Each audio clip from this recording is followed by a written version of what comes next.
Bonjour, nous allons découvrir ensemble la sixième version du logiciel DigiSchool, donc étape par étape pour voir toutes les fonctionnalités qu'on peut utiliser, desquelles on peut profiter sur le logiciel DigiSchool. Donc nous allons commencer impérativement par se connecter.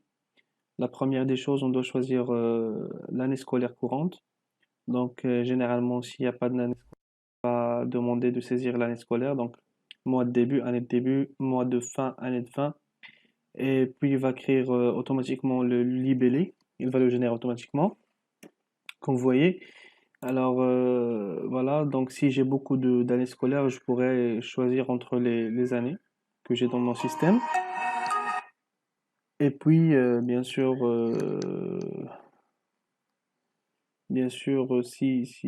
puisque j'ai qu'une seule année scolaire courante, j'ai pas le choix, donc je clique directement sur année scolaire 2019-2020 et puis je me connecte. Donc par défaut, le nom d'utilisateur et le mot de passe par défaut qui seront créés lors de l'installation sont admin. Donc pour un compte administrateur, par la suite vous pouvez les modifier, les changer et créer d'autres utilisateurs. Donc admin, je clique sur s'authentifier. Alors le système va me guider vers un tableau de bord et une fenêtre principale. Dans le tableau de bord, bien sûr, on peut voir beaucoup d'informations. On va les citer l'une après l'autre afin de découvrir qu'est-ce qu'on a comme résultat sur ce tableau de bord. Donc la première des choses à gauche, c'est que on a une vision sur les encaissements et les décaissements du mois. Donc le total des encaissements reçus ce mois et le total des décaissements. Par la suite, on a les congés planifiés tout à côté. Donc il nous donne des congés qui sont planifiés pour ce mois. Donc même si des congés de 3 jours, 4 jours, donc il peut les citer. Bien sûr, à droite aussi, on peut voir les élèves en retard de paiement, donc les élèves qui n'ont pas payé encore ce mois. Aussi, on peut voir également les alertes sur les véhicules. Donc, les alertes des véhicules, il s'agit de la liste des dépenses, des échéances qu'on doit payer pour une véhicule. Par exemple, l'assurance, la vignette, la visite technique, les vidanges, même les traites bancaires si on a des traites, etc. Et on peut bien sûr taper ou bien saisir des échéances et par la suite on a une date de fin, donc il peut tester quand il y a une date de fin qui s'approche à la semaine, donc il peut l'afficher ici pour comme un rappel pour pouvoir la renouveler. Il y a aussi la table de rentabilité à côté, bien sûr c'est la table de nombre des heures de chaque formateur. Oui, c'est cool. Donc, pour chaque formateur, on peut voir combien d'heures il a fait, combien d'heures il a travaillé.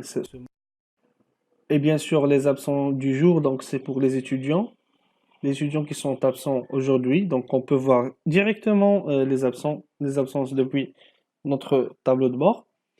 Par la suite, ainsi, vous pouvez voir comme des chiffres clés, comme nombre total des élèves, le nombre total des garçons, le nombre total des filles, le nombre des inscrits, aussi le nombre des garçons inscrits, nombre des filles inscrites, et les inscrits au type sélectionné, c'est-à-dire parce qu'on a beaucoup de types de tarifs. Bien sûr, on a le tarif de scolarité, le tarif de cantine, transport, activité parascolaire, inscription et assurance. On peut voir par exemple qui paye la cantine, qui est inscrit dans la cantine, qui est inscrit dans le transport, donc ils seront affichés sur cette partie-là, cette zone de texte-là. Voilà, donc c'est un tableau de bord qui nous, qui nous donne une idée globale sur notre situation. Et par la suite, nous allons commencer à découvrir les fonctionnalités l'une après l'autre. Donc nous allons commencer par l'onglet outils et paramétrage. Dans cet onglet, généralement, on doit commencer par saisir des rôles. Bien sûr, ce sont les rôles des utilisateurs. On a par défaut le rôle administrateur qui a admin coché. Donc on peut saisir d'autres utilisateurs. Administrateur, responsable pédagogique, superviseur, etc. Et pour les gens qu'on peut, c'est-à-dire qu'on ne veut pas qu'ils possèdent un accès total à l'application, on ne doit pas cocher admin. Parce que si on coche admin, donc automatiquement il va lui donner tous les accès. Donc je vais dire par exemple secrétaire.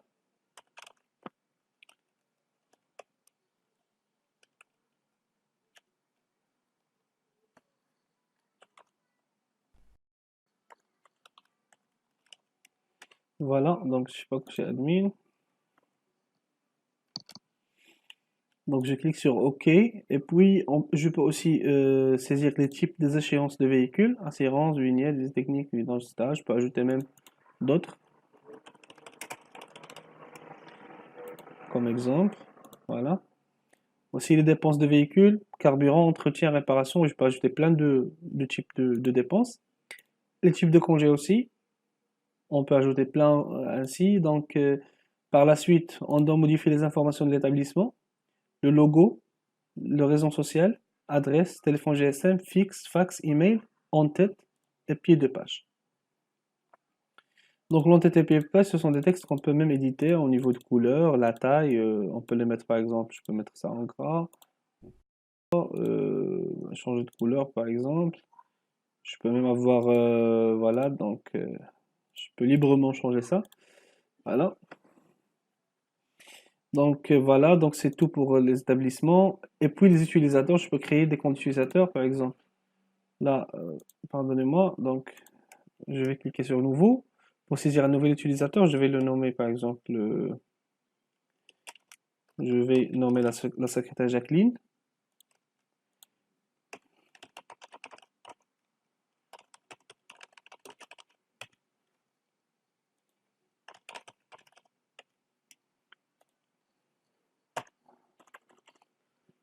Le login et le mot de passe, ce sont les informations avec lesquelles l'utilisateur va se connecter à l'application. Je vais choisir le rôle comme secrétaire. Je peux ajouter sa photo aussi. L'idée, voilà. Voilà, donc on a créé l'utilisateur. OK. Alors après avoir créé l'utilisateur, si vous remarquez, donc quand je clique sur un utilisateur qui a un rôle administrateur, j'ai plus de bouton d'autorisation ici. Sinon, je le trouve quand je clique sur un utilisateur qui n'est pas un administrateur. Donc, je vais cliquer sur le compte Jacqueline. Je clique sur autorisation et je vais commencer à affecter des autorisations à elle. Donc, voilà, rentabilité. Ouais, donc aussi véhicule échéance et dépenses. Voilà, et validé. Comme ça, j'ai créé les autorisations nécessaires pour son compte. Nous allons, nous allons quitter l'application puis se reconnecter avec son compte utilisateur pour tester.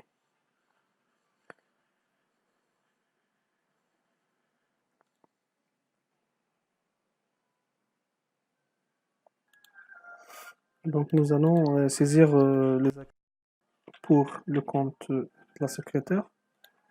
Voilà, le login et le mot de passe. Je clique sur s'authentifier. Voilà la différence c'est que j'ai pas de tableau de bord. J'ai tout ce qui concerne la scolarité, la trésorerie. Je peux ajouter des employés, mais je peux pas ajouter des congés.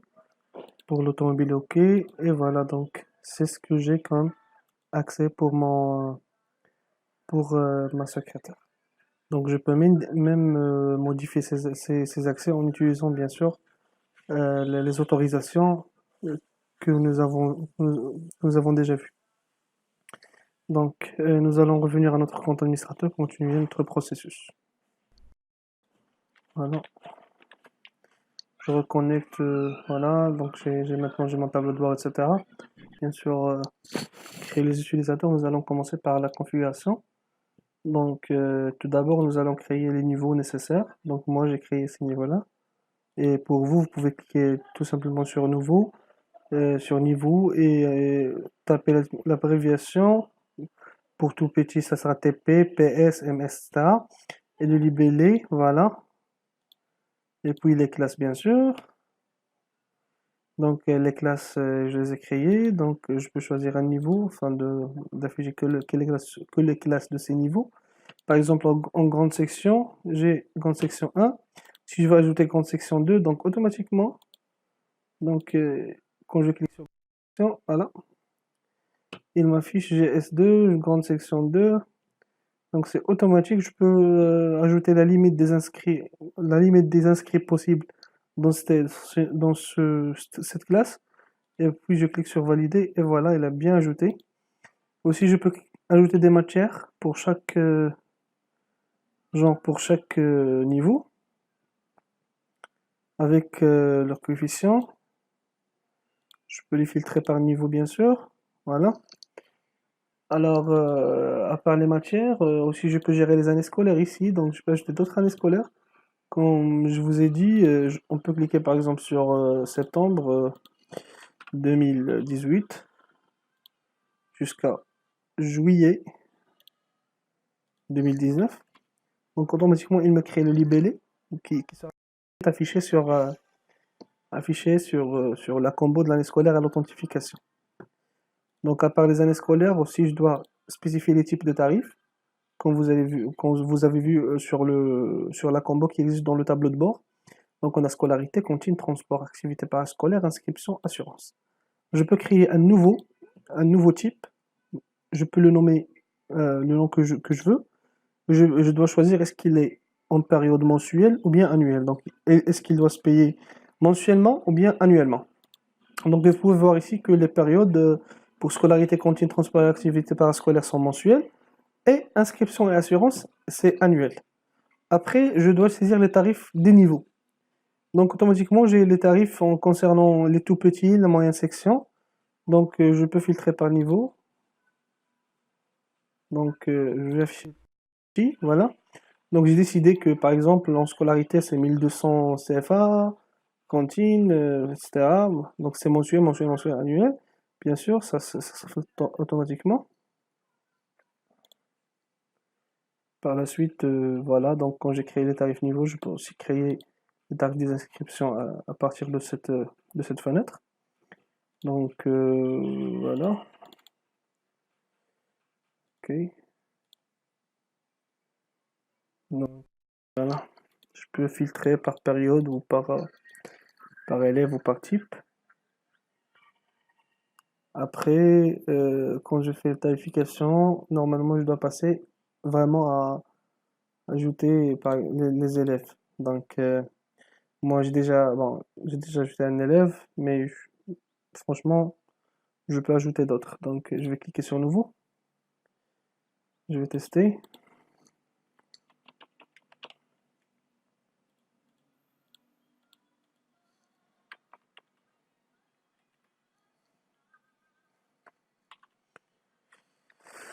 Ok, donc je peux ajouter l'adresse logement, fixe, GSM, email, tuteur, situation parentale, s'ils sont mariés, les informations du père, de la mère, et qui dois-je appeler en cas d'urgence, sur quel numéro de téléphone. Je peux aussi ajouter des allergies au niveau de la nourriture, par exemple avocat, par exemple aussi fraises. Entrée, je clique entrée après chaque phrase afin de les séparer pour qu'ils seront comme des tags. Pour les médicaments, je vais noter par exemple pénicilline. Ok, donc je dois cocher s'il est dispensé en sport, handicap physique, déficience auditive, maladie chronique, trouble de mémoire, etc. Et aussi pour le comportement, je dois cocher les options qui conviennent. Et puis je valide. Donc je peux pas le voir ici parce que moi j'ai coché déjà qu'il doit m'afficher que les inscrits. Mais maintenant je peux le voir. Par la suite je vais l'inscrire, bien sûr, dans les tout petits. Classe tout petit 1. Donc je clique sur valider. Il va me donner l'option que si je veux transférer les tarifs niveau du niveau tout petit vers les tarifs d'inscription de cet élève, je clique oui, bien sûr, et je peux vérifier par la suite. Voilà, je le coche déjà, donc je peux revenir inscrire seulement, cocher, je sélectionne la ligne, puis je clique sur tarif de l'élève. Voilà, quand je clique sur tarif de l'élève, bien sûr, il m'affiche les tarifs que j'ai déjà sur le niveau tout petit. Donc je ferme et je peux lui imprimer l'état d'inscription. Alors voici la présentation concernant les informations de la fiche de l'élève. Toutes les informations saisies sont présentes là. Alors ensuite, bien sûr, normalement, comment dirais-je, l'élève doit faire des paiements. Donc, nous allons voir directement la trésorerie. Donc, je dis, on doit voir directement la trésorerie. Donc, normalement, le scénario par défaut, c'est que l'élève va faire les frais d'inscription. Donc, voilà, je vais choisir John Doe directement. Voilà, donc je choisis, par exemple, il va payer l'inscription. Donc, c'est à 3200 directement. Je peux lui faire payer la moitié ou bien la totalité. Donc le système peut gérer aussi ce qui reste, le reste, etc. Combien il t'a payé, combien il reste. Par exemple, je vais saisir 1500. Donc, il va me donner 1500. Puis après, je vais lui donner, je vais lui faire aussi un autre paiement de la même manière. Pour aussi inscription, il va m'afficher 1700 directement sans problème. Donc valider. Et bien sûr, il doit payer aussi le mois. Ok, donc paiement mensuel. Voilà. Puis je vais choisir le type scolarité. Pour, par exemple, on est en juillet, c'est en espèces. Aussi, il a payé par exemple Contine. Pardon. Contine. Juillet. Espèces.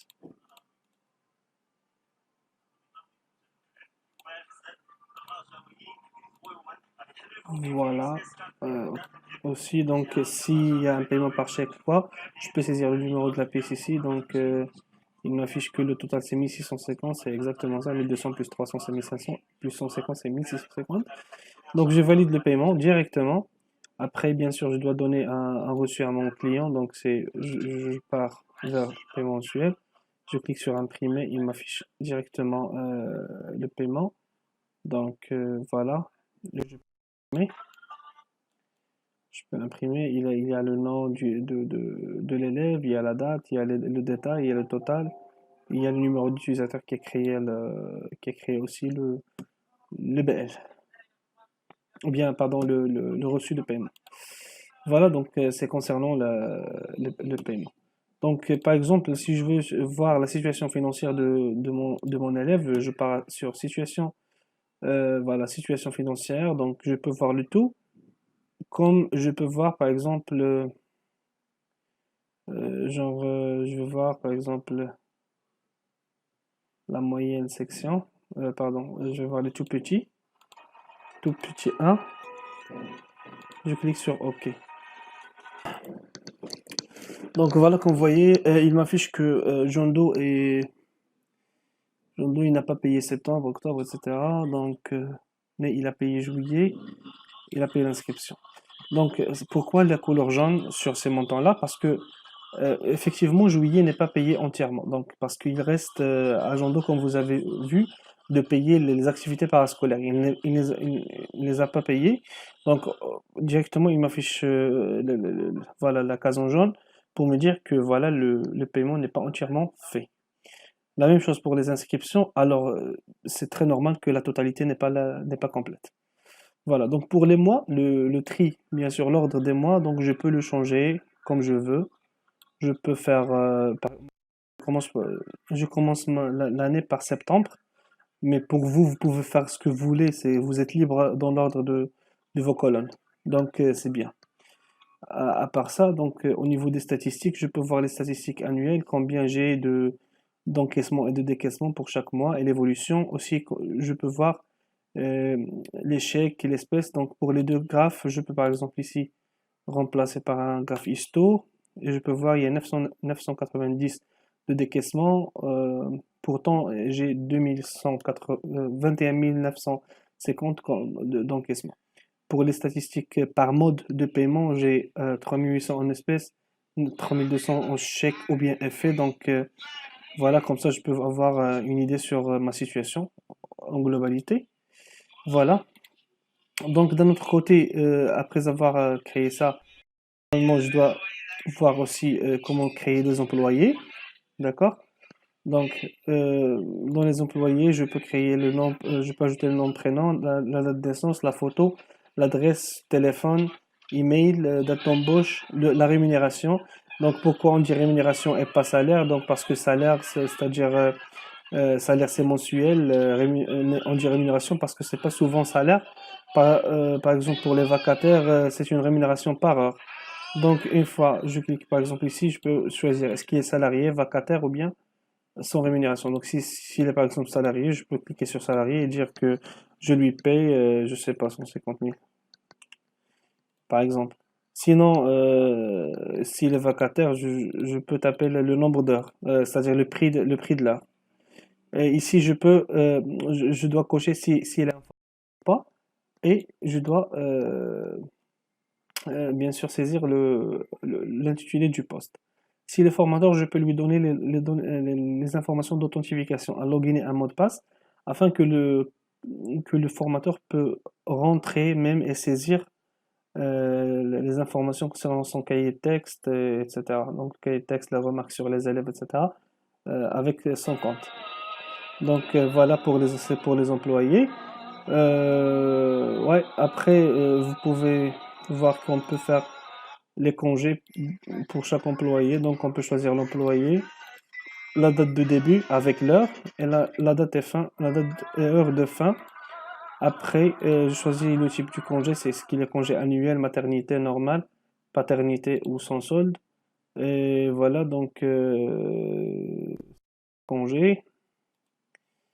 Bien sûr, la rentabilité, c'est le nombre d'heures travaillées dans une période. Donc, je vais par exemple choisir du 1er jusqu'à 31. Voilà.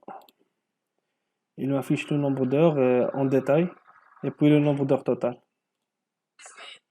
Après, bien sûr, après avoir ajouté les employés, je peux ajouter aussi des véhicules.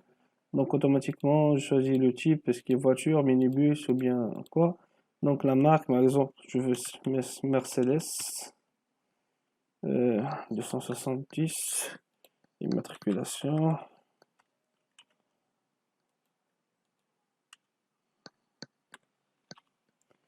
Donc, le carburant, diesel ou essence, nombre de places, 10.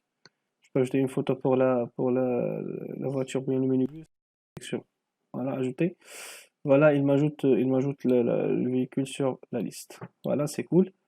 Alors, une fois j'ai pu ajouter ça, donc je peux ajouter des dépenses et des échéances de véhicule. On va revenir après. Parfait. Donc, je reviens vers scolarité pour voir les séances et présence. Donc, pour ajouter une séance, il suffit de cliquer ici et puis cliquer sur faire par exemple 10-12. L'heure de début, l'heure de fin. Il m'affiche que les formateurs ici qu'on voyait. Donc voilà, classe, il a été avec la classe par exemple les tout petit 1. Donc je clique sur valider, il m'ajoute bien sûr la séance, présence. Donc il m'affiche automatiquement la liste des élèves. Je peux cocher cet élève-là comme absent ou bien en retard. Si en retard, je dois noter l'heure d'arrivée, son heure d'arrivée. Donc je vais le désigner comme absent bien sûr. Je clique sur fermer par la suite. Voilà. Aussi, je peux voir les cahiers de texte. Dans les cahiers de texte, je peux acheter n'importe quoi. Donc, je peux choisir matière, le formateur, français. Voilà, les tout petits. Voilà, je peux écrire ce que je veux. Voilà, donc comme ça, je peux avoir une idée sur le cahier de texte de chacun. Voilà, je peux visualiser bien sûr les cahiers de texte.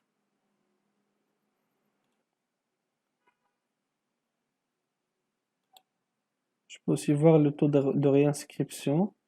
Donc j'ai 100% dans mon cas, mais généralement pour les autres années, ça ne sera pas la même chose. Donc je peux voir si les gens qui sont inscrits l'année précédente, ils reviennent ou pas. Donc voilà, donc la gestion des notes, je peux saisir des notes ici, je peux choisir l'élève, la matière, le type, est-ce que c'est un devoir en maison, contrôle continu, examen blanc, examen annuel, examen local, examen régional, examen national. Là aussi la note, je peux saisir la note, l'observation et l'année, tout à fait. Donc après, bien sûr, on va revenir vers la trésorerie pour voir d'autres trucs. comme bien sûr la dépense. Donc, c'est les dépenses qui sont faites au niveau de votre école. Donc, je peux saisir un motif, quel que soit, par exemple, ménage. Et je peux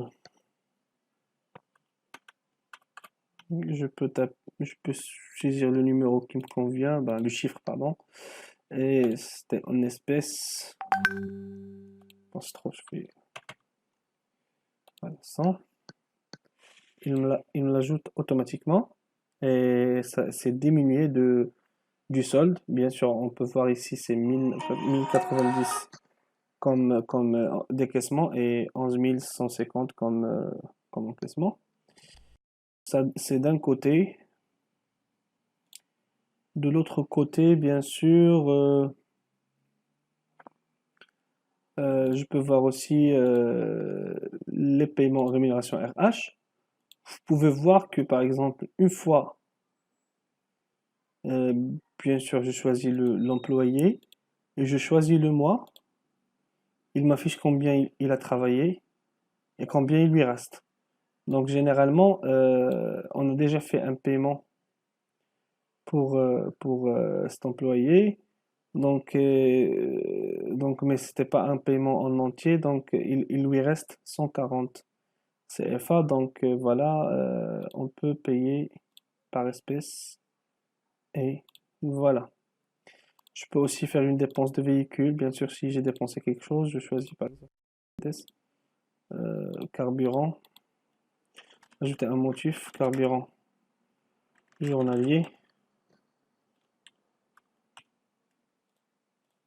espèce validée, tout simplement.